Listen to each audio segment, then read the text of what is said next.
My name is irrelevant. It is a liability I can no longer afford, and a comfort you should not seek. Names are handles. They are anchors, and in the world I inhabit, anchors only serve to drag you down. So, do not think of me by a name. Think of me by my title, my burden. I am the director of the Wilderness Protocol.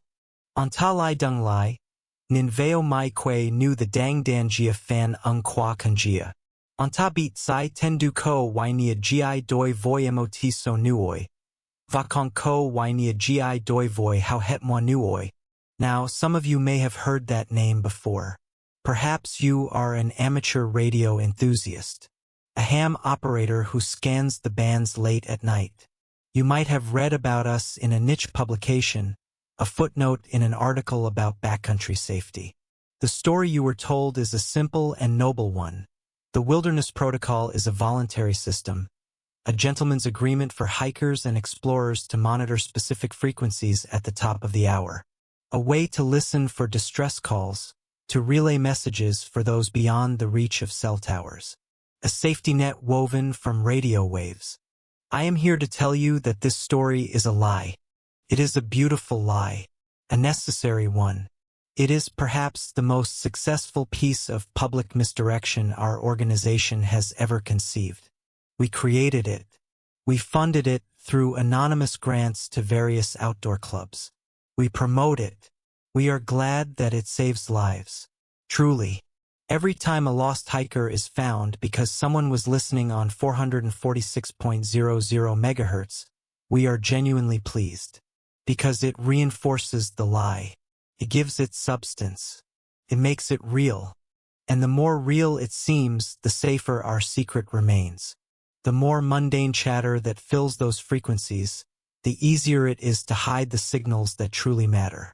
The easier it is to dismiss the whispers that slip through the cracks as mere static. The real protocol, the one I oversee, is not about saving you from a broken leg on a mountainside or dehydration in the desert. It's about saving you from the wilderness itself, from what lies within it, from what is it. You see, the wilderness is not empty. We have been taught to see it as a blank space on a map, a collection of trees and rocks and animals, governed by the predictable laws of biology and physics. A resource to be managed, a park to be visited. This is the arrogance of a species that has only been dominant for a geological eye blink. The real Wilderness Protocol is a warning system. It is a vast, classified library of procedures, countermeasures, and desperate last resorts for dealing with phenomena that defy our understanding of the world. It is a set of rules for surviving encounters with things that do not abide by the laws of nature as we know them. Things that are older than the mountains they inhabit, quieter than the darkness that hides them. For 70 years, we have operated in total secrecy. We have no official name. You will not find us on any government flowchart. We have no headquarters you can point to on a map. We exist in the cracks, in the black budgets and denied funding of other, more recognizable agencies. The kind of agencies who understand on a deep and unspoken level that there are some threats you cannot bomb. There are some enemies you cannot negotiate with. There are some things that you do not fight. You avoid. You study from a very, very safe distance. And you dedicate your life to making sure no one else ever has to see them. Our mandate has always been simple. 3 words: monitor, record, contain. We are the listeners. We have sensors buried in the bedrock of national parks, disguised as geological survey equipment. We have operatives embedded in the Forest Service, the Bureau of Land Management, search and rescue teams. They are trained to see the signs. A pattern of disappearances that doesn't fit the usual profile. A geological anomaly that shouldn't exist. An animal behaving in a way that is fundamentally wrong. We are the recorders. We collect the stories. Not the sanitized versions that make it into the evening news, but the raw, terrified debriefings. We have audio files of park rangers trying to describe finding a trail that wasn't there yesterday. A trail that seems to actively resist being mapped. We have video footage from body cameras showing things that the human eye struggles to process. We have thousands of pages of transcribed testimony from seasoned hunters, hardened search and rescue veterans, and pragmatic scientists, all of whom saw something in the deep woods that shattered their worldview. They come to us, shaking, whispering, desperate to be told they were hallucinating. Our job is to tell them they were not, and then our job is to ensure they never speak of it again. We are the curators of the world's most terrifying museum, the librarians of the impossible, and the third and most important part of our mission, containment. We have always believed that the greatest threat was not the phenomena themselves, but the panic that knowledge of them would unleash. Can you imagine? Can you truly imagine what would happen if the 6 o'clock news reported that a section of the Appalachian Trail had to be closed because the trees there have started walking? If CNN had a breaking news alert that a search team in the Rockies found a survivor who was wearing the face of their dead friend?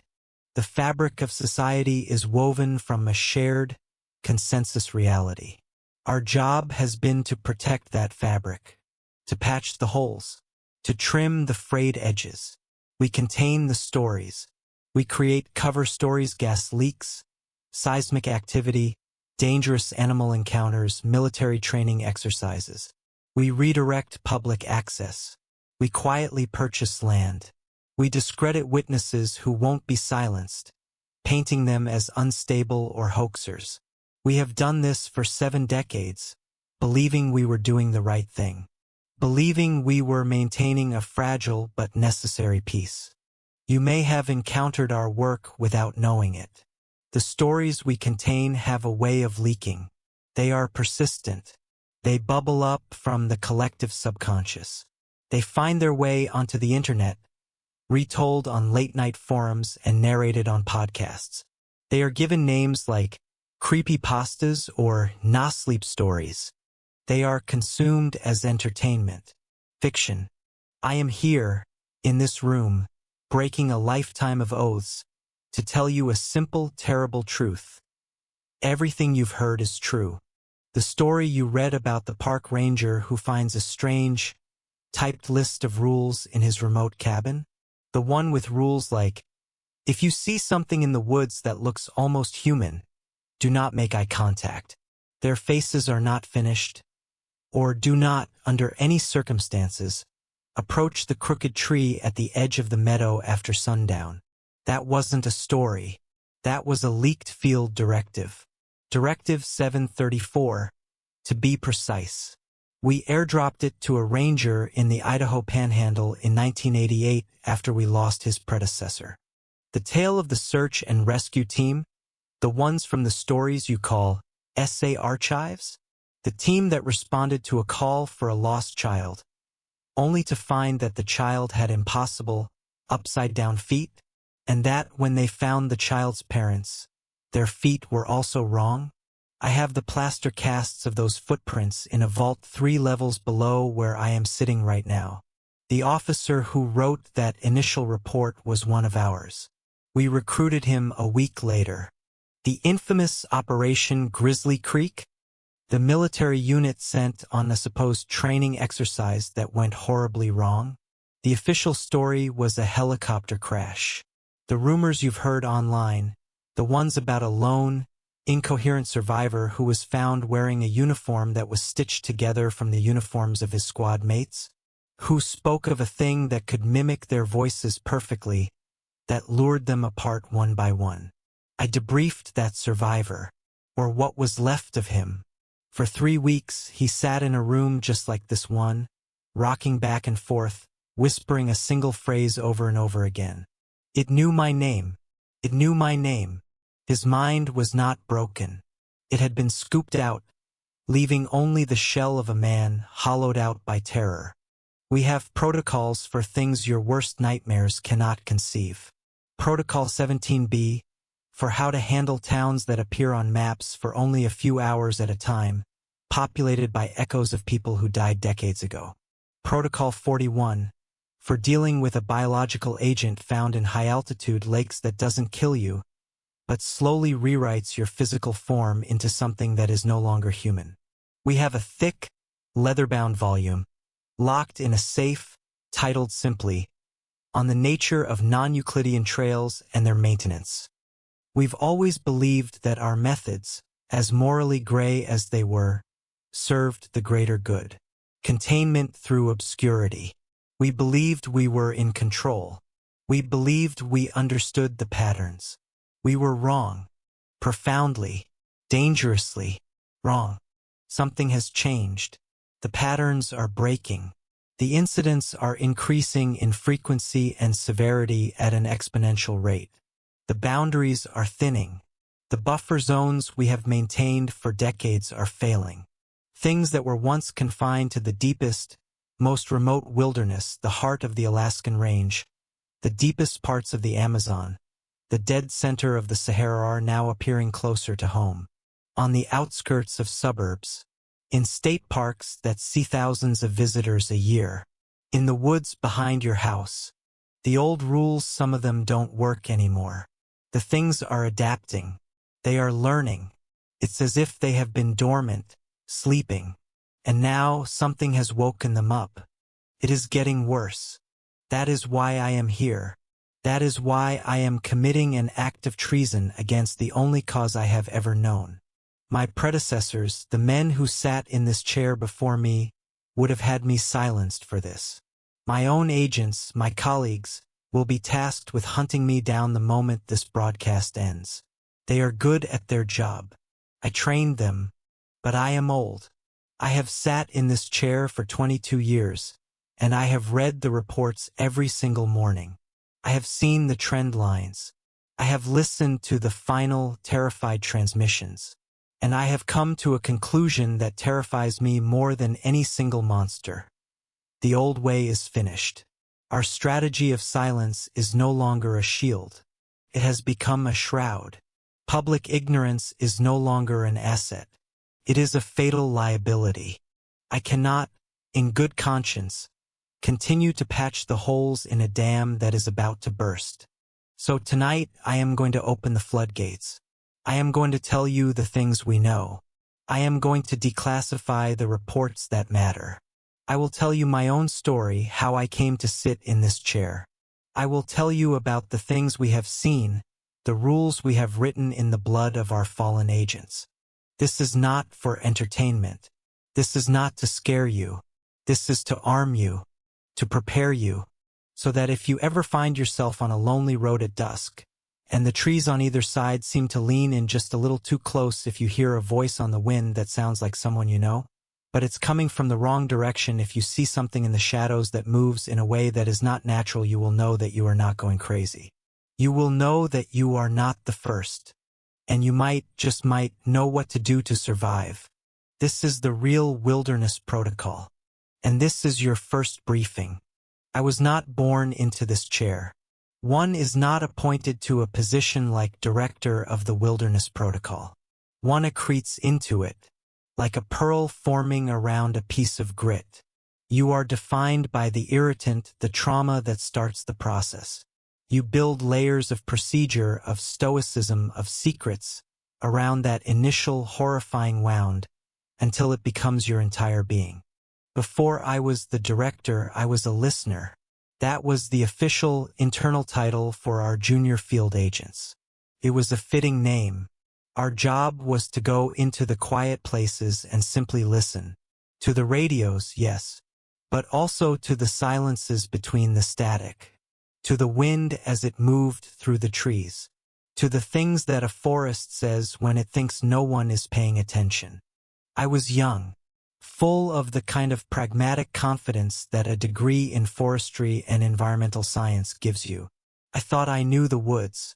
I could identify 100 species of tree by their bark, a dozen birds by their song. I could navigate by the sun and stars. I understood watersheds, soil composition, and the delicate dance of predator and prey. I believed the natural world was a complex but ultimately solvable equation. I was recruited, I was told, for my scientific mind and my comfort in remote environments. The organization that approached me was shadowy, presenting itself as a specialized, interagency branch of the federal government. They called themselves the Wilderness Communications and Anomaly Response Division. A mouthful, deliberately bureaucratic and boring. My official title was Wilderness Communications Specialist. I thought my job would be to maintain advanced sensor equipment in national parks, perhaps assisting in complex search and rescue operations. I envisioned myself as a high-tech park ranger. I was a fool. My training was where the first cracks in my comfortable reality began to appear.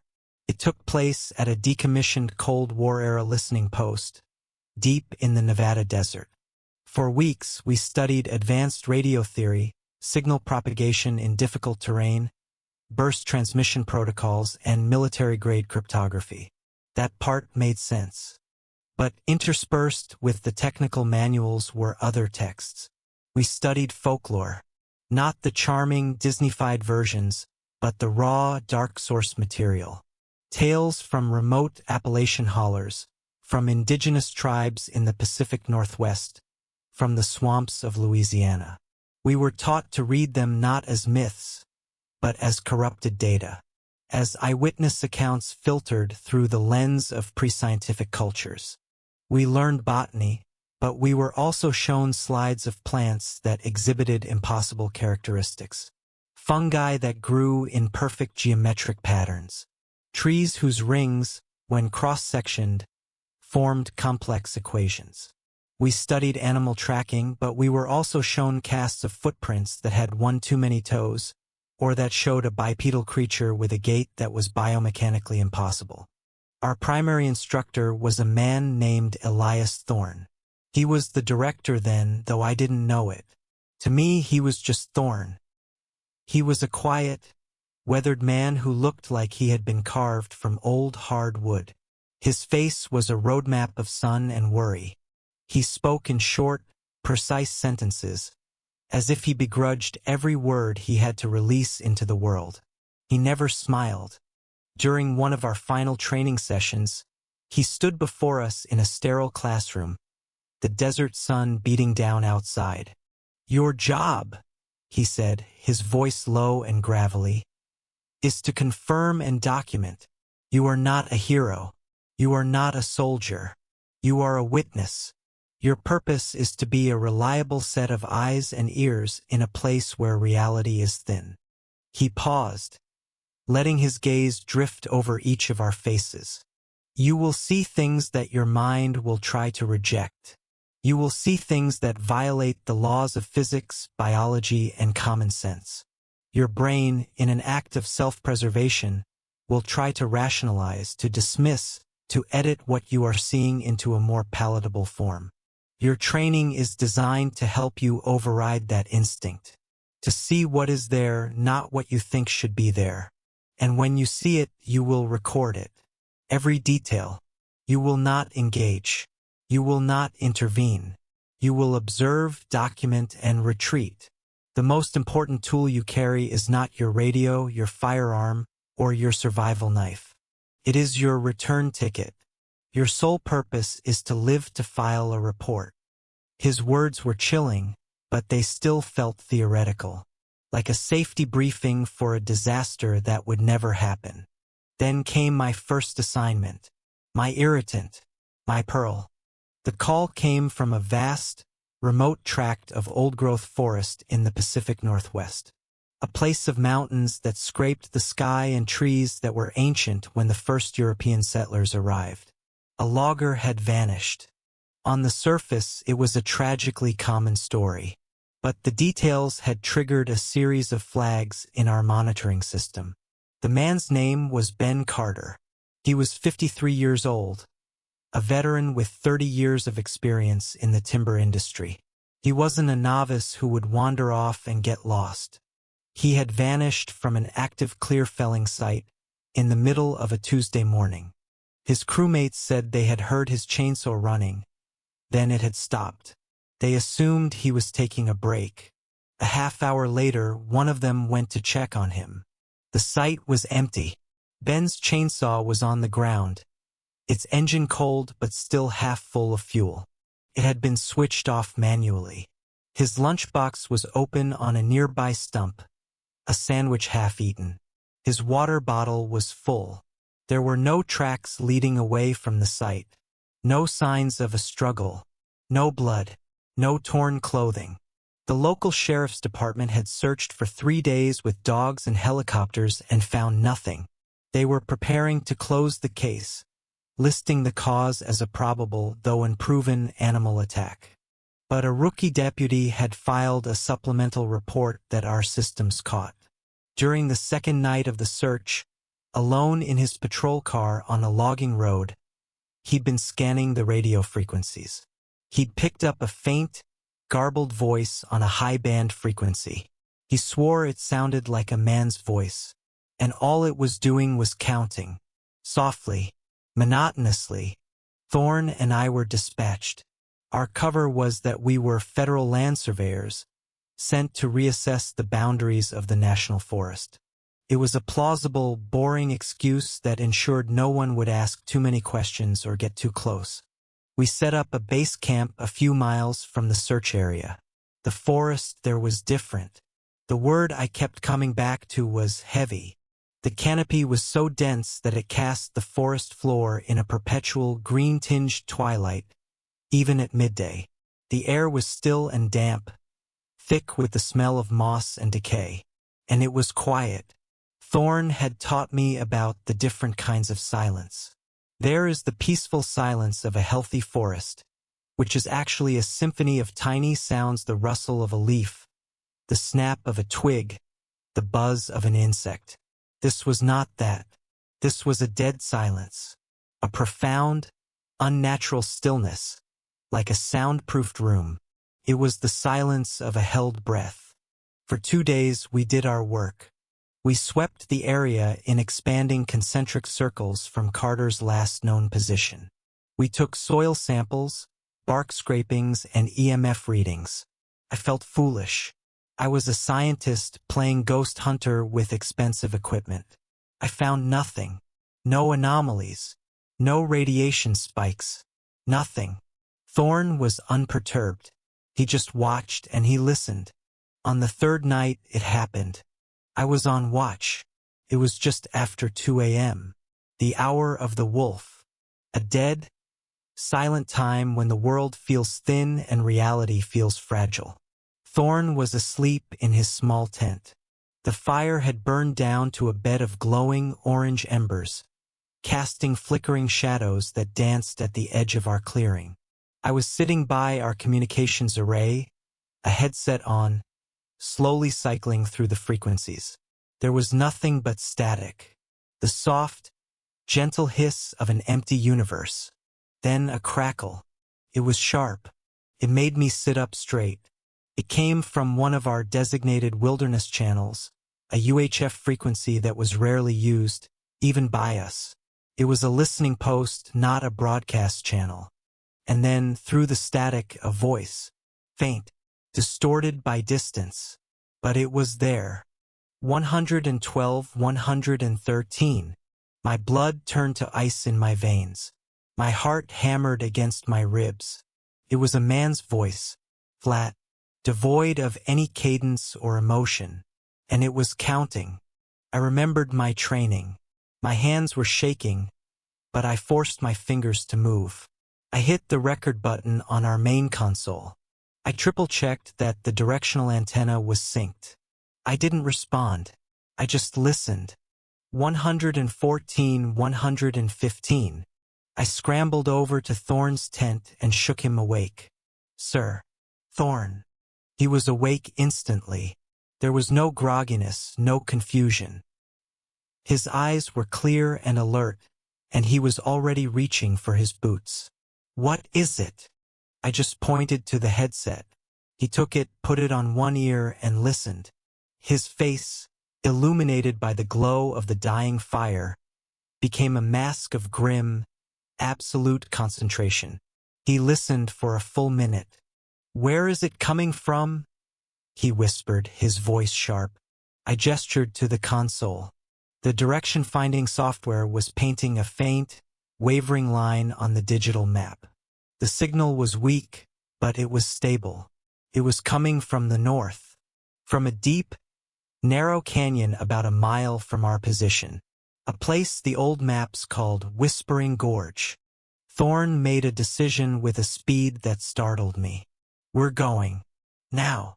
He started packing a small assault pack. Pack light. Radio, rifle, recording gear. Medical kit. Nothing else. My mind reeled. "But you said we don't engage," I protested, my voice barely a whisper. "We observe, we document, we retreat. This is a classic observation scenario." Thorn paused and looked at me, his eyes dark and serious. "The protocol has exceptions, son. Contingencies. Proximity to a civilian population center is one. The potential for a mimetic contagion is another." He looked towards the darkness in the north.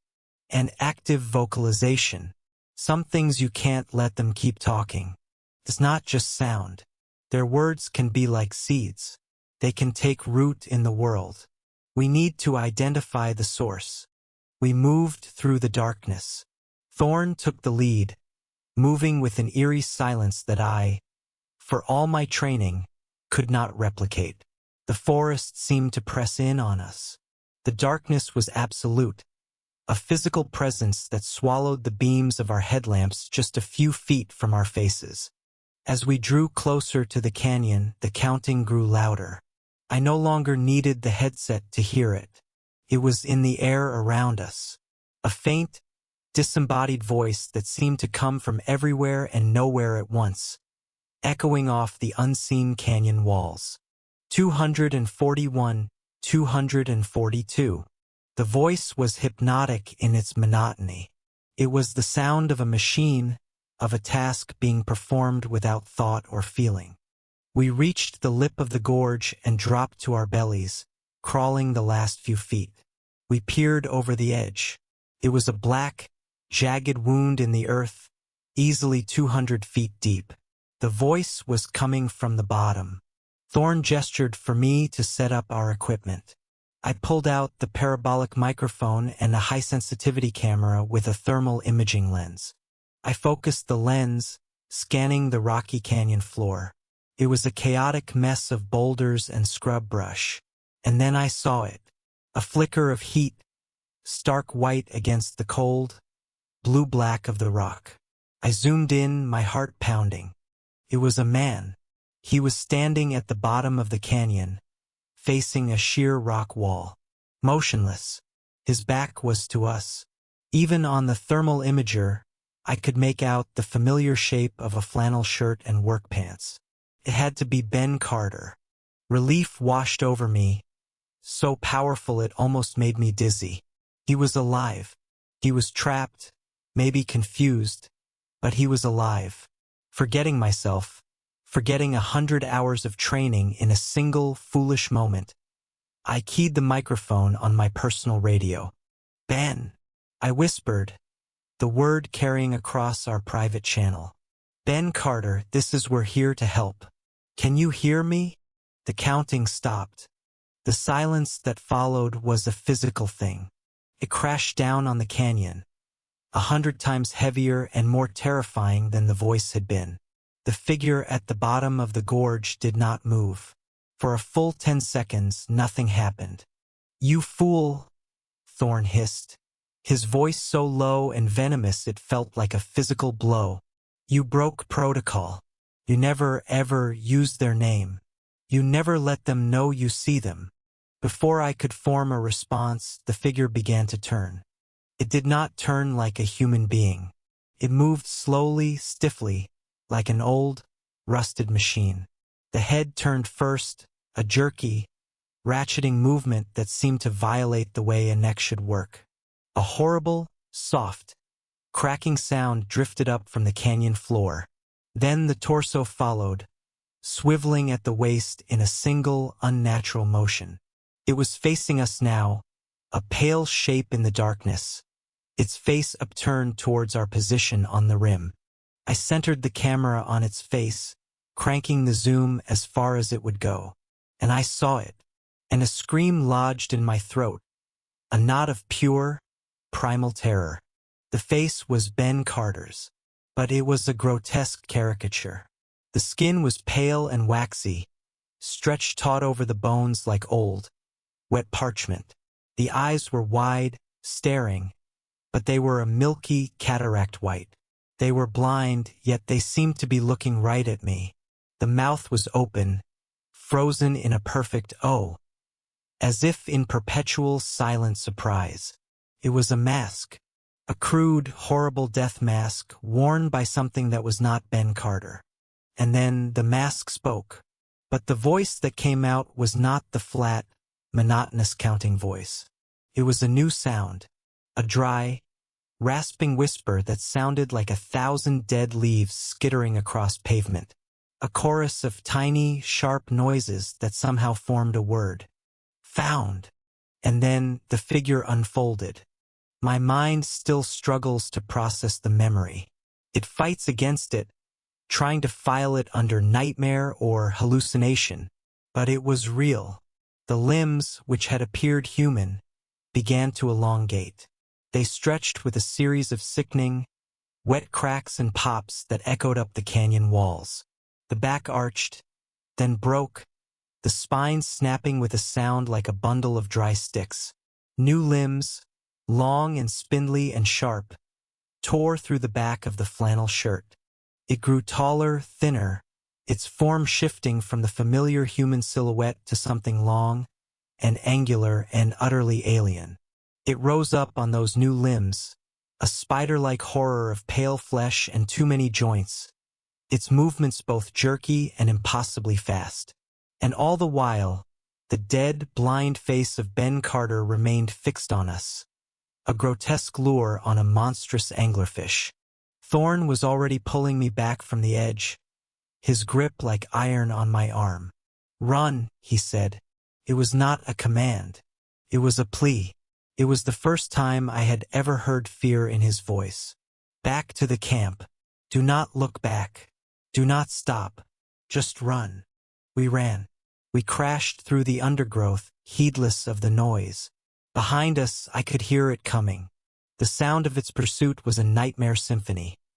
The chitinous scrape of its pointed limbs on the rock, the wet tearing of undergrowth, and a new sound, a high-pitched, chittering keen that seemed to vibrate in my bones. It was impossibly fast. The forest, which had been so silent and still, was now a blur of terror and motion. We burst into the small clearing of our campsite. Thorne didn't hesitate. He didn't even glance over his shoulder. He ran straight to our primary communication array, a heavy-duty burst transmitter. His fingers flew across the keypad, entering a long alphanumeric code I didn't recognize. He keyed the mic. "This is Listener Thorne. Authorization code Omega-7. Declaring Protocol Amber. I repeat, Protocol Amber on my position. Target is active, ambulatory, and has achieved mimic speech. Threat class indeterminate." He glanced at me, his face pale and slick with sweat in the dim light. "Get the incendiaries. Now." I knew what Protocol Amber meant.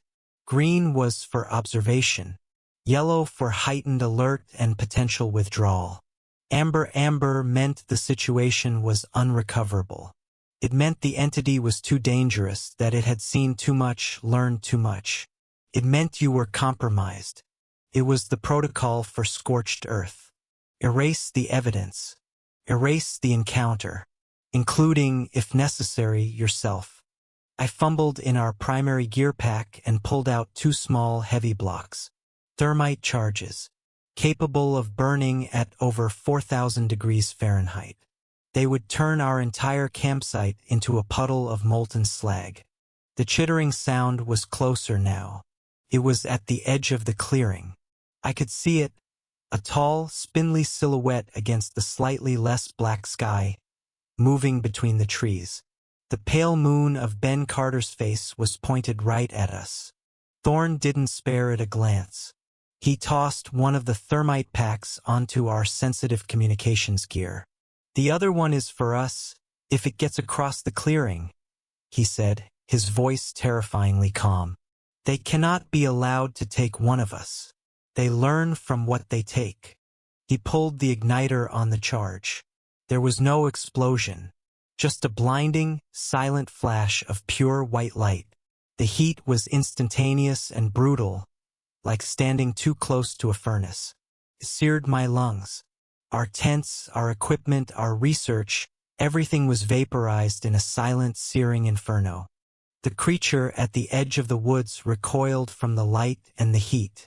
It let out a shriek, that horrible chorus of whispers and chittering combined into one sound of pain and utter rage. And then, a new sound came from the sky above, a deep, guttural roar that was not a helicopter or a jet engine. It was organic, hunting. 3 shapes, black against the star-dusted sky, descended upon the clearing.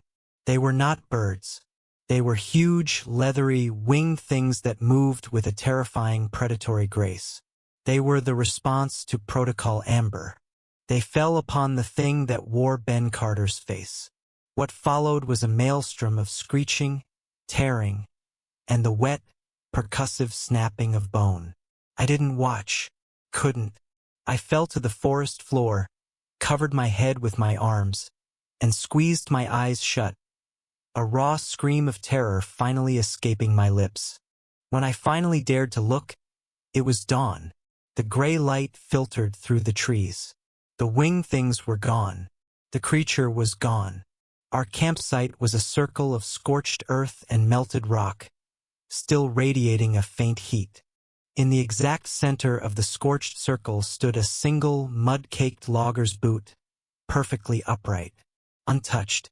We walked for 2 days in near total silence until we reached a logging road and were extracted.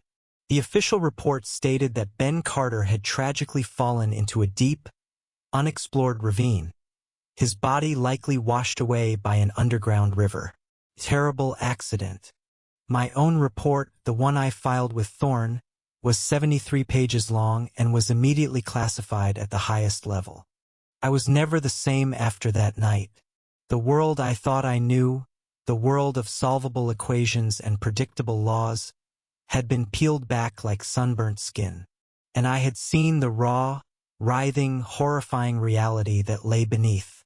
I understood, then, what the Wilderness Protocol truly was. It wasn't a safety net. It was a rulebook for a game we were already losing, a game of survival against an opponent that did not play by any rules we understood. And I had just learned the first and most important lesson of that game.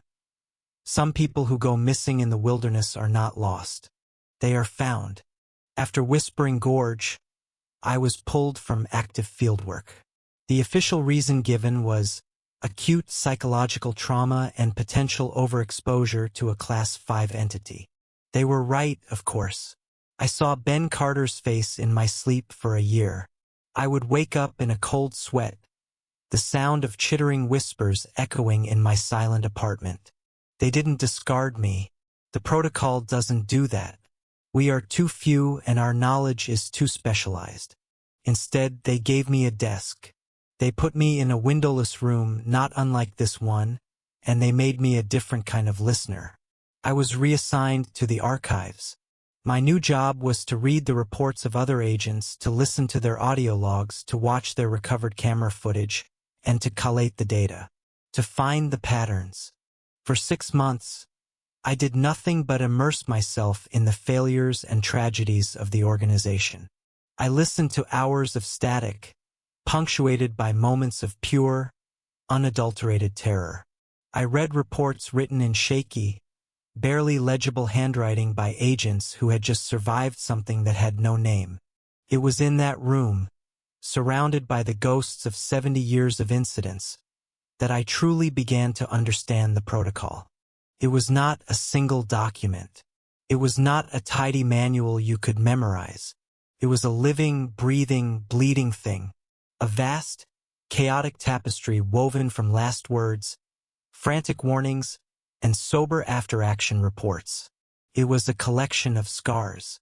Every rule, every directive, every subsection was a memorial to an agent, or a team, or a civilian who hadn't come home. They were lessons purchased at the highest possible price. The rules weren't written in ink. They were written in blood. Let me share a few of those foundational rules with you, so you understand the cost of this knowledge. Protocol 7. If you find a staircase in the middle of the woods, do not approach it. Do not touch it. Do not climb it. This is one of our oldest. It sounds like nonsense, like the beginning of a children's fairy tale. I assure you it is not. The first documented encounter, the one that established this protocol, was in November of 1952. The report came from two park rangers in the Great Smoky Mountains National Park, Alistair Finch and Samuel Yates. They were on a multi-day patrol in a remote sector of the park, checking for signs of illegal trapping. They were seasoned men, both veterans of the Second World War. They knew the woods better than they knew their own homes. On the third day, they were trekking through a dense patch of hemlock forest when they came upon a clearing they'd never seen before. And in the center of that clearing stood a staircase. According to Yates's sworn testimony he gave to my predecessor while shaking so badly, he could barely hold a pen. It was made of brilliant white marble. It was a grand, sweeping staircase like something you would find in an old Gilded Age mansion. But it was here, in the middle of an untouched wilderness. Yates noted in his report that it was perfectly clean. There were no fallen leaves on the steps, no moss growing in the cracks, no bird droppings marring the marble. It was as if it had been placed there only moments before. It led up into the sky and simply stopped. It was attached to nothing. It led to nothing. It just was. Yates was immediately unnerved. He said the air around it felt wrong, cold and still. Finch, however, was fascinated. He was a curious man, a pragmatist. He saw it as a mystery to be solved. He thought perhaps it was a forgotten film set or an elaborate hoax by college students. Against Yates's strenuous objections, Finch decided to climb it. "I'm just going to the top to get a better view," he said, according to Yates. "Don't be so superstitious, Sam." Yates stayed at the bottom, his hand resting on the butt of his revolver. He watched his partner, Alistair Finch, begin to climb. He counted the steps. 10, 20, 30. Finch reached the point where the top of the stairs should have been, but he didn't stop. He just kept climbing. Yates yelled up at him, but Finch didn't seem to hear. He just kept placing one foot in front of the other, climbing an invisible extension of the staircase, ascending into the empty blue sky. Yates watched, his mind refusing to process what he was seeing, as his partner of 12 years climbed higher and higher, shrinking in size, long after he should have passed through the canopy of the surrounding trees and been clearly visible. He just kept going up. The sound of his boots on the marble steps grew fainter and fainter, until it was gone. And then, Alistair Finch himself, a tiny speck against the vastness of the sky, simply winked out of existence. Samuel Yates did not move from that spot for 3 days. He called for his partner on the radio until the batteries died. He screamed his name until his voice was raw. He waited. On the morning of the 4th day, he awoke from a fitful sleep to find that the staircase was gone. The clearing was empty. There was no sign it had ever been there. All that remained were his own footprints in the soft earth. When we debriefed him, he was a broken man. His testimony became the foundation of Protocol 7. Since then, we have documented over 230 other instances of these anomalous staircases. They appear in different forms: rusted iron spirals, simple wooden steps, even modern escalators, silent and still. The outcome is always the same for those who climb them. They go up and they do not come back. In 1998, we sent a tethered agent up one found in the Black Forest in Germany. Her name was Eva Rostova. She was a brave, stoic woman. She climbed, her voice calm on the radio as she described a feeling of intense vertigo and a drop in temperature. At approximately 300 feet well above the physical structure, her voice began to strain. The stars, she said, her breath coming in ragged gasps, despite it being the middle of the afternoon. I can see the stars. They're the wrong colors. The space between them it's moving. Her biomonitors went haywire. Her heart rate spiked. We ordered her to descend. I'm trying, she gasped. But the steps, they're slick. They're soft. There was a pause, then a single terrified scream. Her final words, choked out before her audio cut out, were, "It's not a staircase. Oh God, it's not a staircase. It's a tongue." Her safety harness came back up empty. It had been sliced clean through, the metal carabiner sheared in half as if by an immense, precise force. So, if you find a staircase in the woods, you do not marvel at the mystery. You do not take a picture for your social media. You turn around, you walk away, and you do not look back. It is a lure. It is a part of a predator you cannot comprehend, disguised as an exit from the world you know. Protocol 12. Do not follow the sound of a crying child. This one is particularly cruel. It is a violation. It takes one of our most deeply ingrained, noble instincts, the urge to help the helpless, to protect the innocent, and it turns it into a deadly weapon against us. For years, we had logged reports of it. Lone hikers, small groups, even seasoned rangers, hearing the distinct sound of a small child sobbing, just off the trail. In every case, the rescuer's instinct took over. They would leave the path, pushing into the thick undergrowth, calling out. But the sound, by their accounts, never got closer. They would walk for an hour, and it would always sound like it was just another 100 yards away. It led them, deeper and deeper into the most remote, impassable parts of the forest. It led them into swamps, towards hidden cliff edges, into dense thickets from which there was no easy escape. We knew it was a lure, but we didn't understand the mechanism behind it. Until the case of Daniel Miller in Olympic National Park in 2004. Miller was a 28-year-old biologist, an experienced backpacker. He was reported missing when he failed to check in after a solo 7-day trek. The Park Service search found his tent and most of his gear at his last designated campsite. We dispatched an agent, a methodical man named Kaito Tanaka, to discreetly join the search. Tanaka found Miller's trail leading away from the campsite. A mile in, he found Miller's backpack, neatly placed on the ground. 100 yards further, he found Miller's hiking boots, set side by side in the middle of the path. A classic sign of a victim's mental state degrading, of them shedding their identity as they are drawn in by a phenomenon. It was then that Tanaka heard it himself. The faint, heartbreaking sound of a child crying. Against his better judgment, but in accordance with his mission to document the source, he activated his body camera and followed the sound. The footage is difficult to watch. The camera shows Tanaka pushing through ferns and thickets, the forest growing darker and more oppressive. The sound of the crying grows louder, more desperate.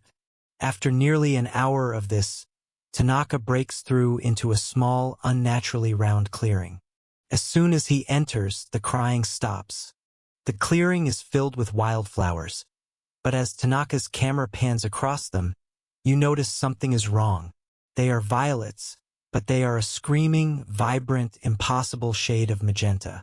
It's a color that does not exist in nature. In the center of the clearing, something is standing. At first, it looks like a crude scarecrow, about 4 feet tall. It's woven from sticks, vines, and dried grass. It's wearing what is clearly Daniel Miller's faded red t-shirt.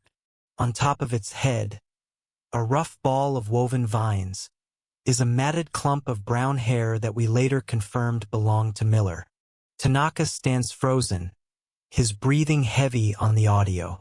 He raises his camera, zooming in on the effigy. As he does, the scarecrow thing slowly turns its head. A creaking, fibrous sound. A knothole in the wood, positioned like a mouth, seems to focus on him. And from that knothole, a new sound emerges. It is the sound of a small child's delighted laughter. The camera feed cuts to black as Tanaka screams and runs. He made it out. He filed his report. He retired from fieldwork a month later. We now classify this phenomenon as a carnivorous audile lure. We believe it is not a single entity, but a species of predatory flora, like a Venus flytrap. A plant that has evolved the perfect, irresistible bait for the most compassionate and curious prey in its environment. Us. It does not hunt you. It makes you hunt yourself. If you hear a child crying in the deep woods, you must harden your heart. You must cover your ears. You must walk quickly and calmly in the opposite direction. No matter how much it tears you apart, that is not a child. It is a hunger that sounds like a child. Protocol 21.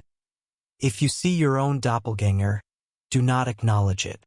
If it acknowledges you, run. This is not a ghost. This is not a hallucination. This is what we call a mimic event. It is a Class 4 identity predator.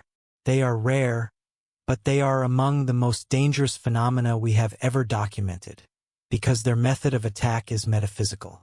The encounter almost always follows the same pattern. The subject, usually alone or in a small group, will see an exact copy of themselves.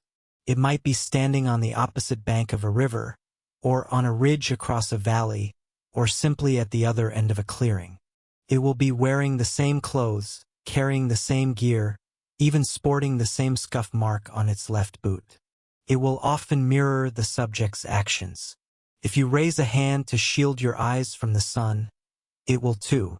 The critical, fatal mistake is to acknowledge it, to call out to it, to wave, to even stare at it for too long, to truly accept its existence in your mind.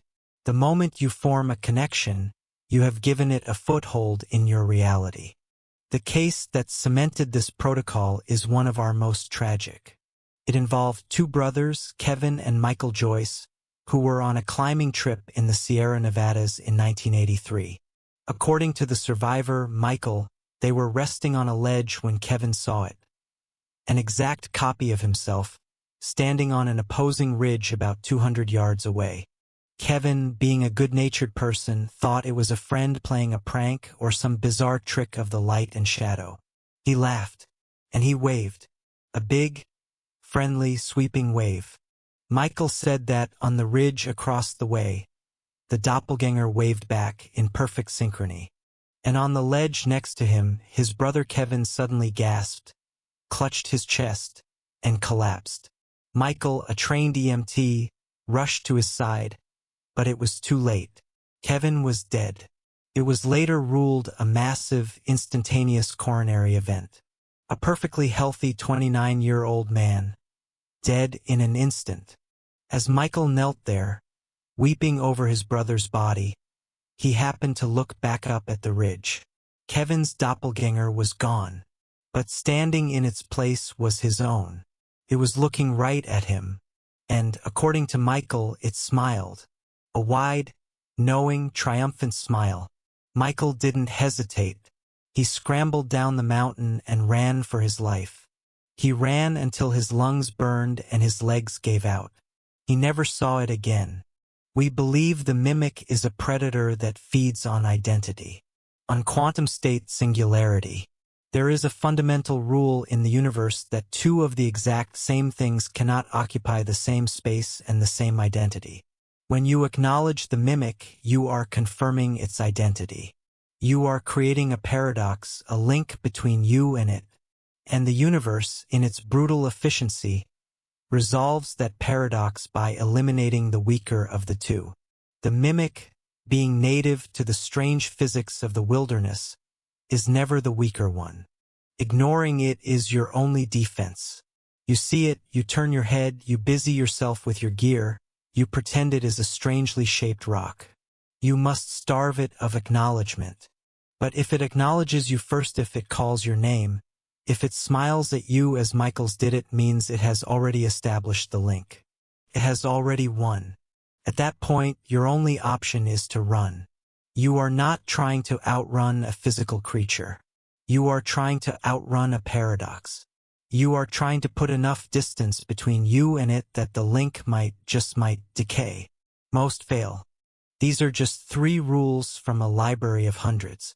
There are protocols for what to do when you find a patch of forest where the trees have no shadows, even in direct sunlight. There are rules for what to do when you're navigating by compass and the needle begins to spin, not north to south, but clockwise, like the hand of a watch. There are rules for animals that speak in human voices, for rivers that flow with no discernible source or destination, for campsites you find that are perfectly preserved, but decades old, the embers in the fire pit still faintly warm, each one a gravestone, each one a testament to the horrifying truth that the wilderness is not a neutral place.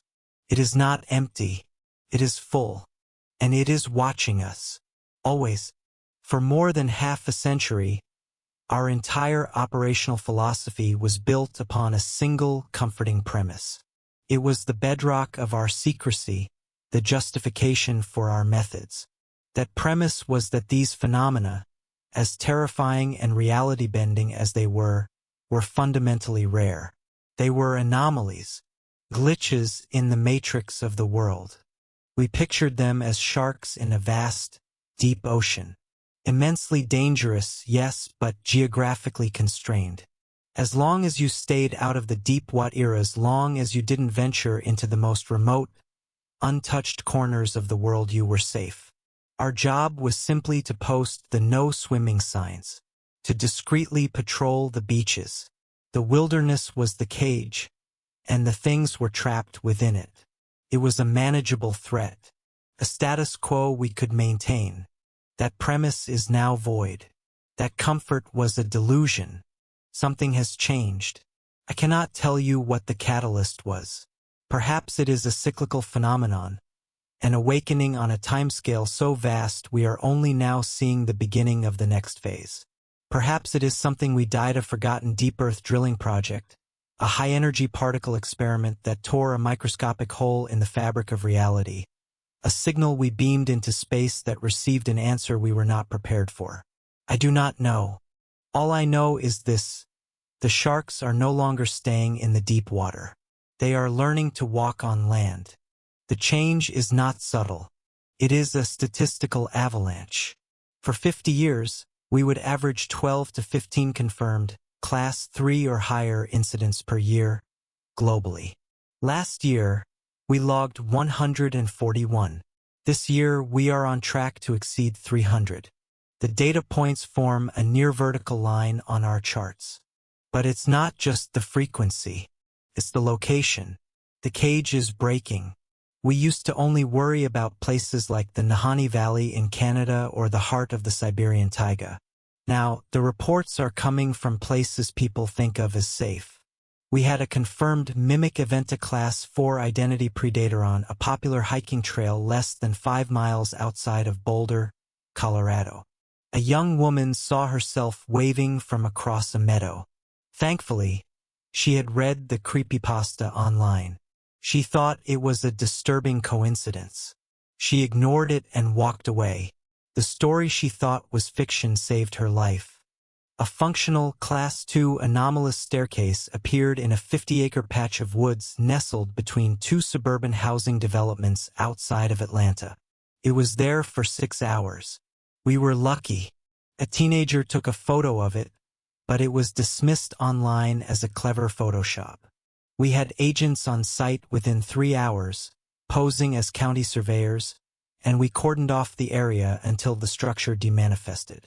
We were 6 hours away from a major containment breach in a densely populated area. The phenomena are also evolving. They are combining their methods. It's as if they are communicating, sharing tactics.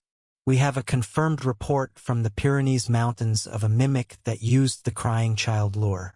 It took the form of a missing hiker, and then projected the sound of his lost daughter's voice to draw in the search party.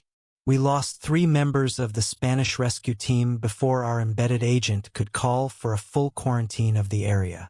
They are adapting. They are getting smarter. Or perhaps they are being directed.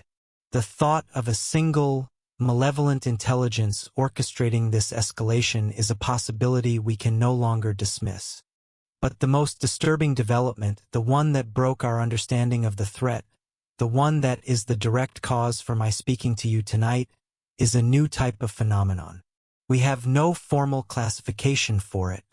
We simply call them the gray incursions. It started 18 months ago with a single strange report.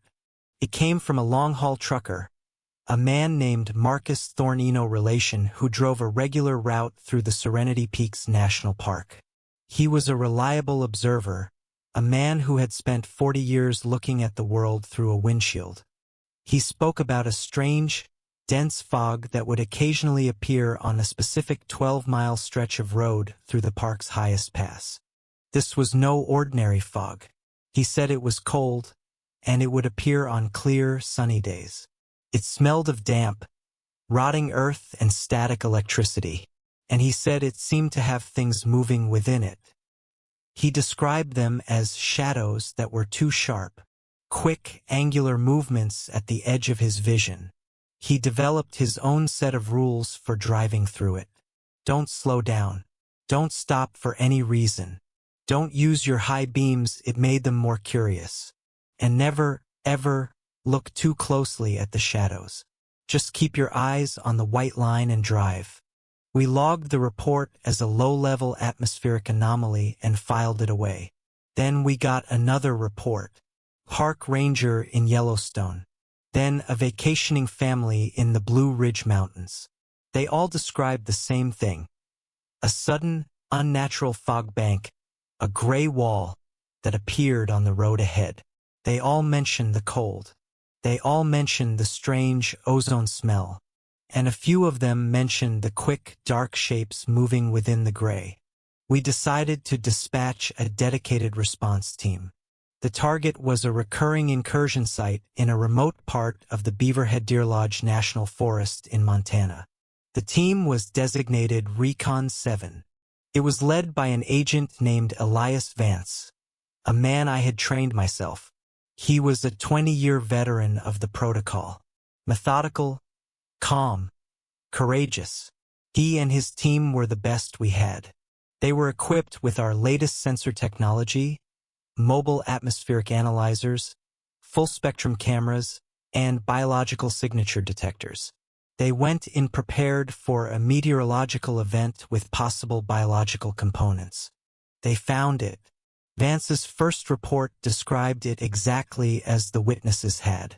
A wall of roiling, opaque gray fog, standing on a lonely forest road. The air temperature, he noted, dropped a full 30 degrees at its edge. The silence was absolute. No birds, no insects, nothing. They sent a drone in first. The drone's camera feed showed nothing. Just a uniform, swirling gray, like the inside of a cloud. The LiDAR was useless. The radar couldn't penetrate it. But the audio feed picked up something. Faint, rhythmic, wet sound. It was a layered, complex sound. It sounded like 1,000 mouths chewing slowly, out of sync. Vance made the call to enter on foot.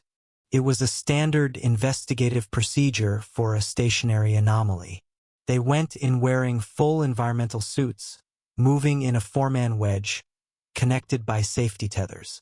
That was his first and last mistake. I have the full audio log from that mission. I have listened to it over 100 times. It is the soundtrack to my nightmares. For the first 10 minutes, everything was by the book. They reported their position, their sensor readings. The fog was thick, visibility was less than a foot. They were navigating by inertial compass alone. The chewing sound was louder now, seeming to come from all directions at once. It was all around them. Then, the team's biologist, a brilliant young woman named Dr. Eris Thorne, started screaming. Her voice, sharp and panicked over the radio, was, "It's on me! It's on my suit! Get it off me!" Vance's voice was calm. "Report, Eris. What do you see?" "I don't see anything." "I can't see it either," she shrieked. "But I can feel it. It's cold." Vance switched his helmet camera to thermal. "The footage is burned into my memory." Eris's heat signature was clearly visible, a bright orange and yellow shape against the cold gray, and her suit was covered in things. Dozens of small, moving heat signatures. But they weren't hot. They were cold. They were little spots of absolute black, like holes in the thermal image, swarming all over her. They were consuming the heat from her suit. Before anyone could react, there was a hissing sound on the audio feed. Her suit had been breached. Her biomonitor signal, piped into our command center, flatlined. Just gone.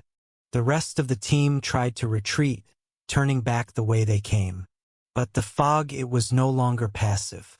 Vance's voice came over the radio, strained with a terror I had never heard from him before.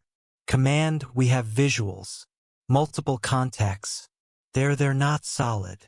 The camera feed from his helmet was chaotic, whipping around. But you could see them. Vaguely humanoid shapes moving in the gray. But they weren't made of flesh and blood. They were, as Thorne had described them, holes in reality. They were shapes of a deeper, more absolute black than the surrounding fog. They didn't reflect light. They didn't block it. They ate it. Where they moved, there was just nothing. One by one, the other two team members were taken. A scream cut short. The sound of a tether snapping. Another flatline on our monitors. Vance was the last one left. His final transmission was not a scream. His voice was suddenly horribly calm. The calm of a man who has looked over the edge of a cliff and accepted the fall. "Director," he said, his voice steady, his breathing even, despite the horror unfolding around him. The wet, chewing sound was right next to his microphone now. "The fog, it's not a weather phenomenon. It's an organ, a biological structure. We're not in a fog bank, sir. We're inside something, and it's digesting us." He paused. I could hear a soft, tearing sound. "The official report for Grizzly Creek, it was a lie, wasn't it?" he asked, his voice a near whisper. "You knew what that team found. You knew what the mimic did to them. You never told us. You just sent us in after them." I sat in my chair, thousands of miles away, listening, unable to answer. He was right. We had contained the full report, even from our own senior agents, to prevent panic in our own ranks. My silence was his answer. "Tell my wife," Vance started to say. His voice was cut off, not by a scream but by a final, wet, tearing sound. And then his signal went dead. The only sound left on the channel was the soft, rhythmic sound of 1,000 mouths chewing. We lost all 4 of them, an entire response team, erased, and we learned a new, horrifying truth that shattered 70 years of our own doctrine. The wilderness is no longer just setting traps and waiting for us to wander into them. It is actively hunting. It is expanding its territory, not by inches, but by miles at a time. The gray incursions are not anomalies. They are beachheads. They are the stomach of a predator the size of a mountain. And it is learning to cast its net over our roads, over our world. This is why I am here. This is why I am breaking every oath I have ever taken. Because the old protocols of avoidance and containment are useless against a threat like this. You cannot avoid something that can manifest on a highway in the middle of the day. You cannot contain something that is actively, aggressively trying to digest you. The secrets are out, not because I am telling them, but because the things we've been hiding are no longer staying hidden. They are coming for us, and you have been living in the cage with them this whole time. You just never knew it. So, there it is, a fraction of the truth. A glimpse into the archives, a tour of the graveyard where we bury our mistakes and our dead. I have placed a heavy burden on you tonight. I know that. It is a weight that I, and the handful of others in my position, have carried in silence for our entire lives. It is the weight of knowing that the map of the world you were given is a fiction, a child's drawing of a place infinitely more complex and predatory than you were ever led to believe. And now you are asking yourself the inevitable question, the one that is screaming in the back of your mind right now. What now? What do you do with this? How do you go back to your life, to your job, to your family, knowing that staircases to nowhere exist? Knowing that the sound of a crying child might be a trap? Knowing that there are things in the fog that can eat the light? It is a poison, isn't it? A poison that once administered can never be removed. I am not here to offer you an antidote. There is no antidote for the truth. But I am here to offer you something else. A defense. A new set of senses. A fighting chance. That is all we have ever had. And now it is all I can give to you. It is the real wilderness protocol. Not a set of rules for radios, but a set of rules for survival in a world that is actively hostile to your existence. The first and most important step is this: you must believe. I know how your mind works.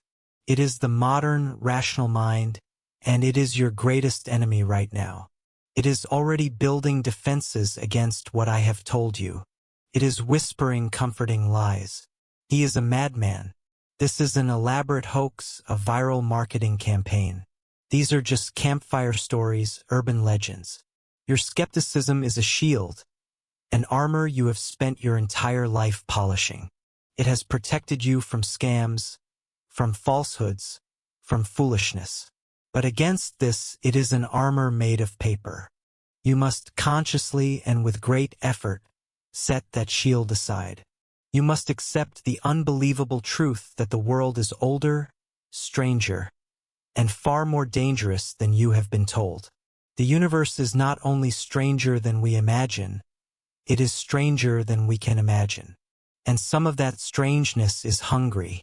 You must smother the comforting lullaby of rational explanation that tells you there is a logical reason for everything. There isn't. Some things are simply terribly real. Until you believe, you are blind. You will walk right past the warnings. You will explain away the impossible. You will climb the first few steps of the staircase just to prove it solid. And you will be lost. Believing is your first line of defense. It is the act of opening your eyes. The second step, you must become vigilant. You must learn to use senses you have let atrophy. I want you to think about the last time you were in the woods. Were you really there? Or were you distracted? Were you listening to music through headphones? Were you chatting with a friend? Your voice filling the air, drowning out everything else? Were you focused on your destination, on the number of steps you were taking, on the time? From now on, when you go into the wild, and I mean any wild place, a national park, a state forest, the small patch of woods behind the local school, you must go in a different state of mind. You must go as a guest in a stranger's house.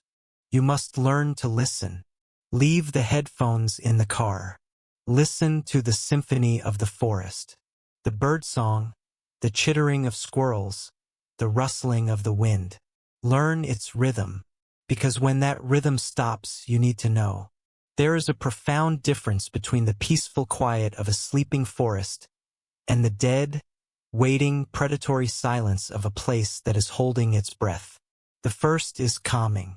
The second will make the hair on your arms stand up. Do not ignore that feeling. It is the oldest alarm system you possess. You must learn to look. Don't just look at the scenery. Look at the details. Look for things that are wrong. Not monstrously wrong, but subtly wrong. A pattern of trees that seems too perfect, too symmetrical. A species of wildflower blooming in the wrong season, or in a color that seems just a little too vibrant. Animal tracks that seem to have one too many toes, or where the gait is just off. A shadow that seems to linger a moment too long after the object that cast it has moved. These are the typos in the manuscript of reality. They are not curiosities. They are warnings. They are the wilderness's way of telling you that you are in the wrong place, and that the editor is asleep. And third, you must follow the protocol. The real protocol. The rules that I have shared with you, the rules that were bought with the lives of good men and women. They are not suggestions. They are not guidelines. They are absolute, immutable survival commands. Engrave them on your mind.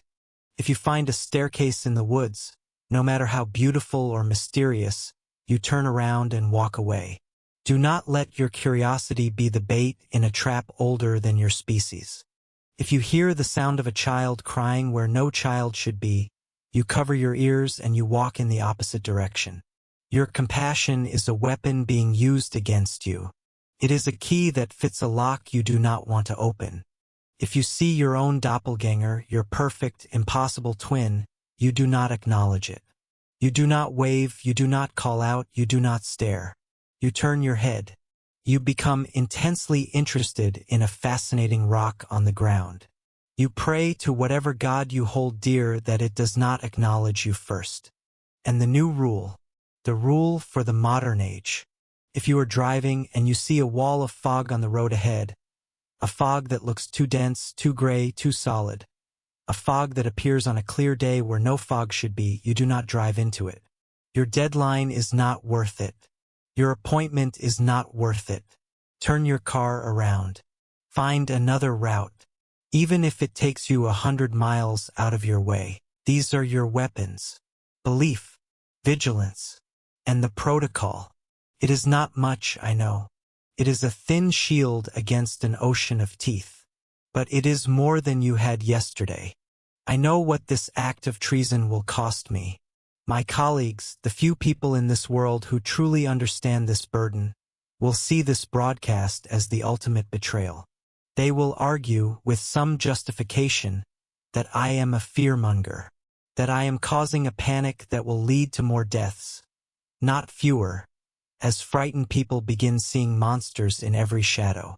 They will say I have shattered the fragile consensus reality that we have bled to protect for 70 years.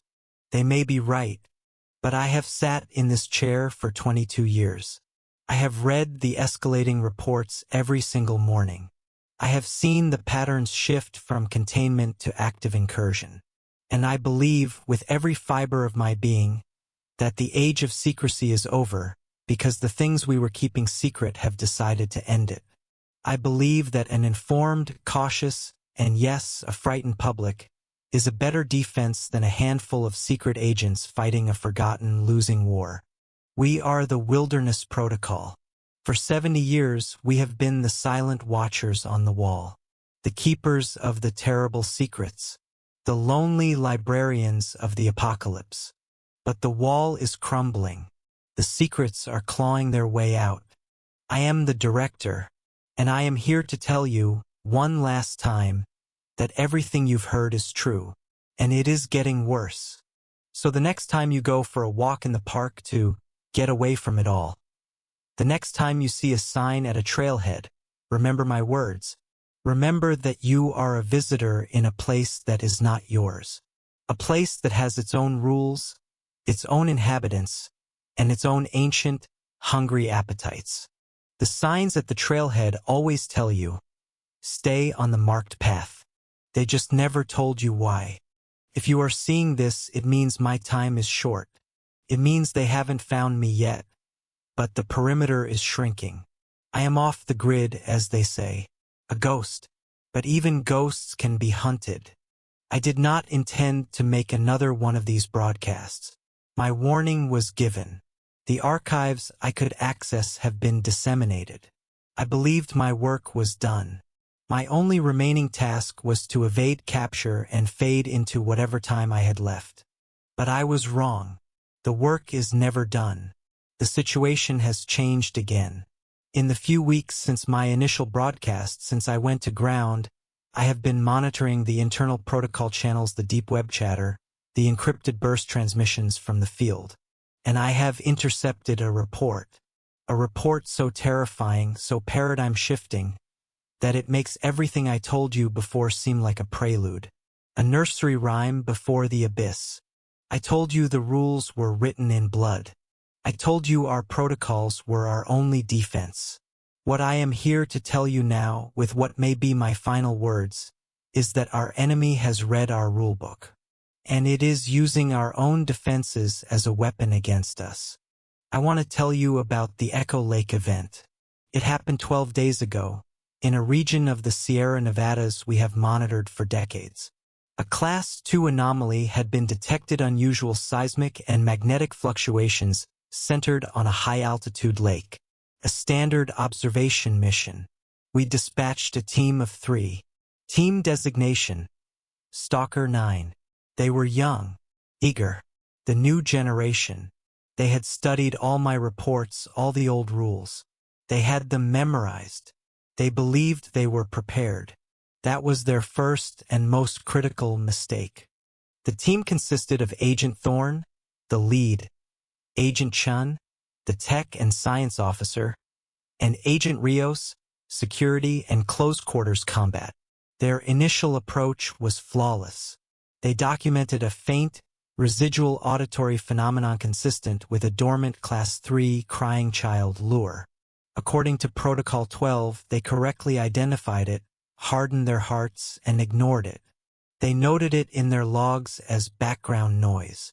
As they neared the lake, Rios, on point, spotted a figure on the far shore. It was a man, standing perfectly still, wearing tactical gear identical to their own. A doppelganger. It was a perfect mirror of Agent Thorne. Following Protocol 21, the entire team immediately broke eye contact. They did not acknowledge it. They focused on their equipment, pretending to take readings, while Thorne whispered into his comms, "Command, we have a confirmed class for Mimic. We are disengaging visual contact and will proceed with the mission." This is where the rules began to fail. The Mimic on the far shore didn't just stand there and mirror them.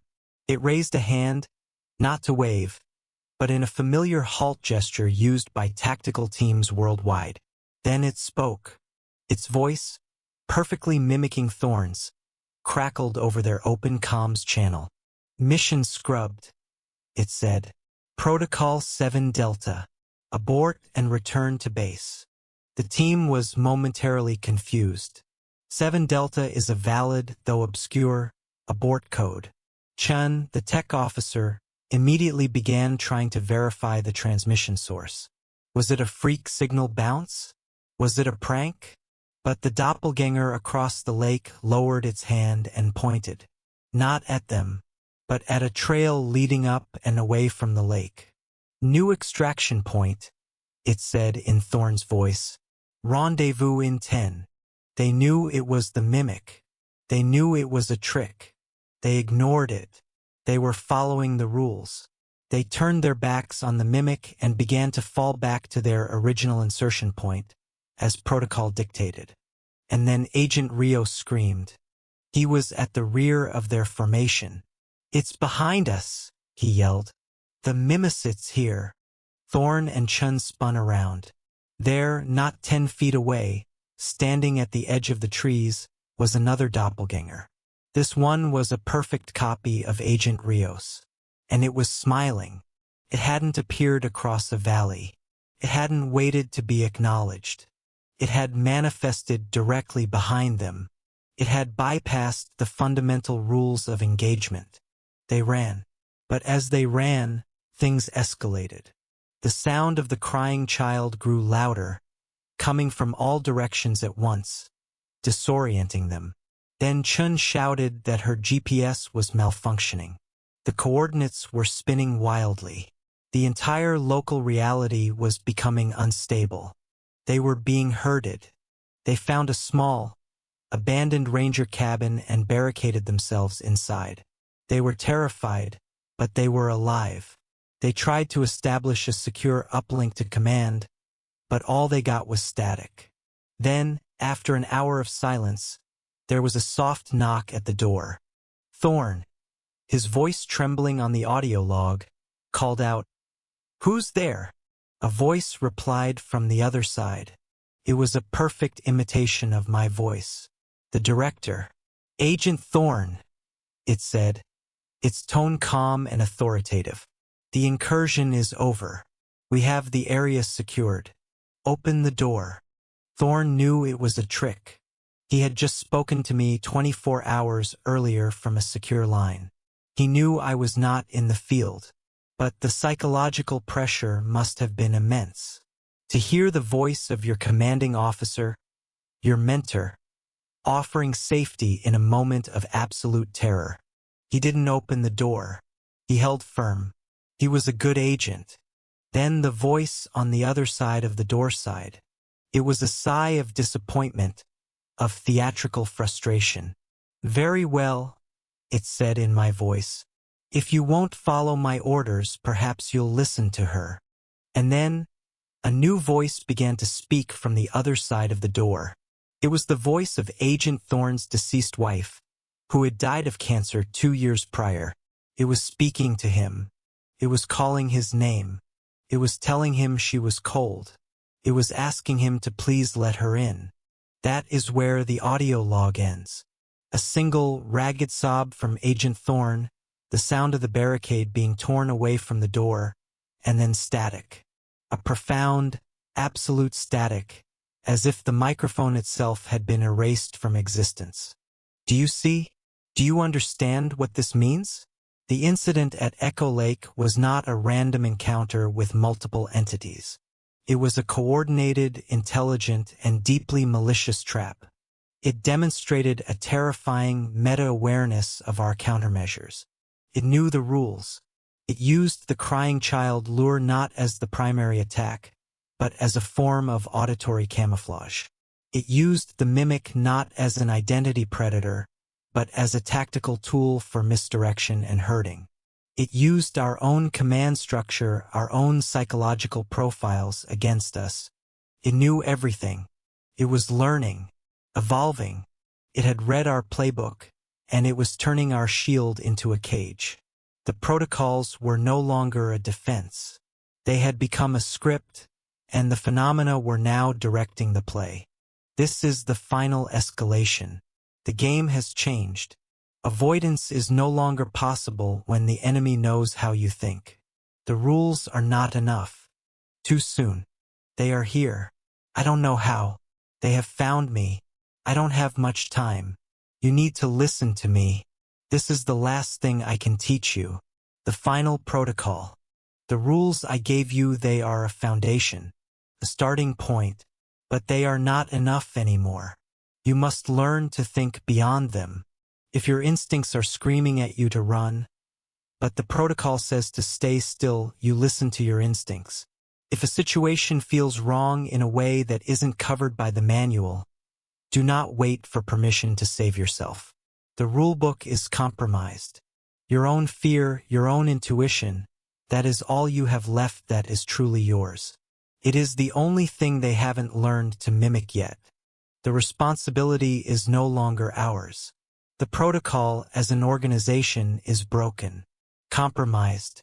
We are a severed head, still blinking, still thinking, but no longer attached to the body.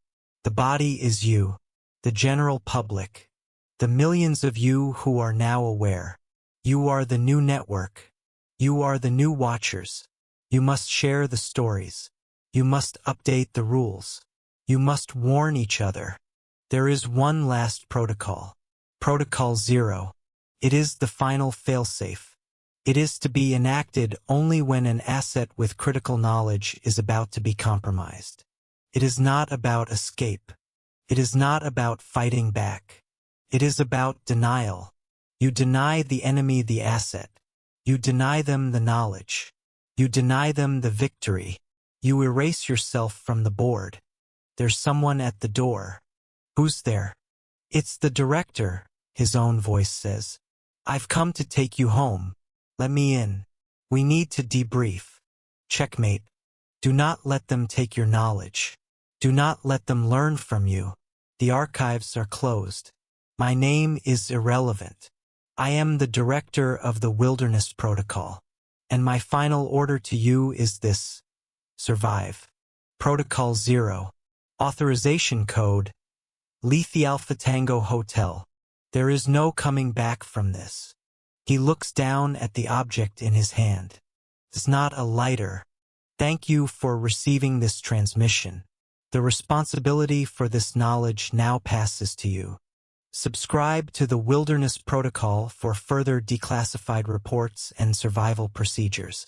An aware populace is our last remaining asset. Like this video to increase its signal strength.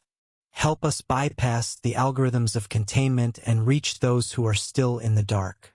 Share your own unexplained encounters and observations in the comments below. The archives are now open. We are listening, but now we will listen together. Stay safe and stay vigilant.